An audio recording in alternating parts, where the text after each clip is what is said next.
Big Mouse. Big Mouse. Big Mouse. Big Mouse. Big Mouse. Big Mouse.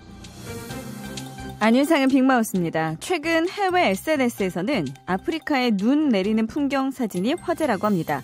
현지 언론에 따르면 겨울 막바지인 남아프리카 공화국에 지난주 기온이 급격히 떨어지면서 많은 눈이 내렸다고 하는데요. 덕분에 평소엔 메말라 있어야 할 밀림에 하얀 눈이 쌓였고 그런 설경을 사자와 기린, 코끼리 등 아프리카의 야생동물들이 누비는 이국적인 풍경이 연출됐습니다. 안녕하세요. 나는 구 제1야당 대표 현자연 레드홍 홍준표입니다.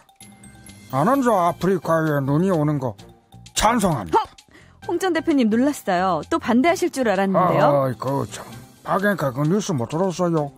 아프리카에 눈이 왔다잖아.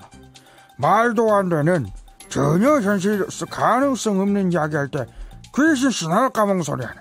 개풀지도 먹는 소리 하네. 아프리카에 눈 오는 소리 하네. 이랬더니만 아프리카에 진짜 눈이 왔어요. 그러면 이 세상에 불가능은 없는 겁니다. 아프리카에 눈 오는 소리 하고 있네도 가능하면 홍준표 찬성하는 소리도 하고 있네. 이거 가능해요. 그래서 나는 아프리카에 눈 오는 거 적극 찬성하는 바입니다. 헤이듀 안녕하세요. 코리안 특급 두머지 토크 박찬호입니다. 안녕히 계세요. See you soon. 네? 박찬호 씨 왜 나오자마자 들어가세요? 투머치 토커답지 않게? 박 과장님, 아프리카에 눈 오는 소리 하고 있네도 가능하고 홍준표 찬성하는 소리 하고 있네도 가능하면 두머치 토커 박찬호 얘기 짧게 하는 소리 하고 있네도 가능합니다. Impossible is nothing. 오늘 가능해요. 고정관념에 빠져 살지 말아요. 안녕히 계세요. 편의점 종업원을 흉기로 위협해 1,000원을 빼앗은 남성이 경찰에 자수했습니다. 이 남성은 서울의 한 편의점에서 다짜고짜 1,000원을 요구하며 흉기를 휘두른 뒤 곧장 인근 경찰 치안센터에 가서 자수를 했는데요. 과거 살인미수 전과로 처벌받은 경험이 있던 이 남성은 전과 기록 때문에 제대로 된 직장을 구하지 못하고 생활고에 시달리다가 다시 교도소에 들어가고 싶어 범행을 저질렀다고 합니다.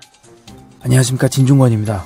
다시 교도소에 들어가고 싶어 그랬더니 딱한 마음이 없진 않지만은 그래도 강도질한 죄가 없어지는 건 아니거든요. 범죄는 엄연히 범죄입니다. 이 세상 사람들이 다 살기 편해서 사는 게 쉬워서 나쁜 짓 안 하고 사는 겁니까? 누구는 할 줄 몰라서 못할까요? 아무리 사는 게 궁핍하여도 남의 물건 남의 돈에는 손대면 안 된다고 생각합니다. 이 세상의 도둑은 밥도둑 3대장, 간장게장, 깻잎장아찌, 스팸만 있으면 무죄. 응? 나머지 도둑들은 모두 유죄거든요. 안녕하세요, 유시민입니다. 저는 우리 사회가 함께 생각해볼 문제라고 봐요. 이 사람이 왜 또 다시 이런 범죄를 저지를 수밖에 없었는가? 혹시 우리 사회가 한번 범죄자는 영원한 범죄자란 낙인으로 일어나지도 않아도 돼 범죄를 만드는 건 아닌가? 고민을 좀 해봐야 될 것 같고요. 앞에 뉴스 보니까 아프리카에도 눈이 온다는데 범죄자도 진심으로 반성하고 뉘우칠 수 있잖아요.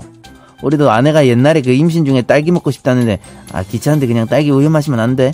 라고 했다고 지금까지 20년째 혼을 내면 나도 삐뚤어지고 싶은 마음이 들지 않겠어요? 나는 평생 딸기 우유 사들던 거를 주원고시를 3개 살아야 돼요.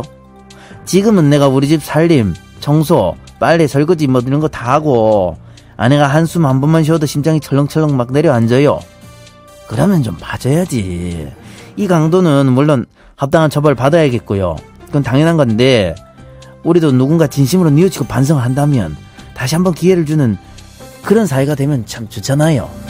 경복궁 근처에 가면 화려한 개량 한복을 입은 관광객들 많이 볼 수 있는데요. 종로구청이 앞으로는 이런 일명 어우동 한복의 경우 경복궁 무료 입장에서 제외하겠다는 방침을 밝혔습니다. 한복 착용 시 경복궁 무료 입장 혜택의 경우 우리의 전통을 지키자고 한 건데 어우동 한복처럼 전혀 전통이 아닌 것에 계속 혜택을 주는 것은 문제가 있다는 이유인데요. 그러나 이러한 개량 한복이 한복 대중화에 일조한다는 주장도 있어 이에 관한 논의가 더 필요한 상황입니다. 안녕하세요, 김원현인데요.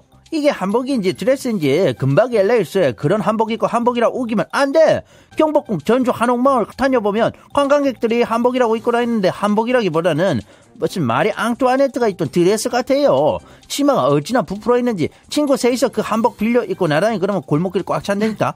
나는 뒤에서 왼쪽으로 뚫고 갈까 오른쪽 뚫고 갈까. 이탈리아의 빗장 수비를 만난 공격수 기반인데 자기들끼리는 막 셀카 찍고, 야 어플 없이 생으로 찍으면 어떡해, 어플 키고 찍어야지 그러면서 또 셀카를 찍어. 야 나 눈 감았어 다시 찍어야 돼 그러면서 또 셀카 찍.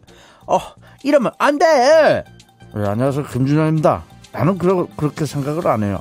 금박의 레이스에 저 드레스처럼 부풀린 개량 한복 아닌가? 그럼 어디까지가 한복이고 어디까지가 한복이 아닌 건지 좀 정해주든가. 한복이라는 게 저 등심, 안심, 양지, 사태 이렇게 저 소고기 부위처럼 딱딱 잘라서 여기까지가 딱 한복입니다. 여기부터는 한복이 아니에요. 이렇게 나눌 수 있는 게 아니잖아, 그치? 전통 중요하지. 그런데 그 전통이라는 게 살면서 계속 발전 응용되는 거잖아. 김치찌개에다 소시지를 넣으면 그거는 우리 음식 아닌가? 불고기를 저 피자에다 넣으면 그건 미국 음식입니까? 우리 음식입니까? 피자는 이탈리아 건데.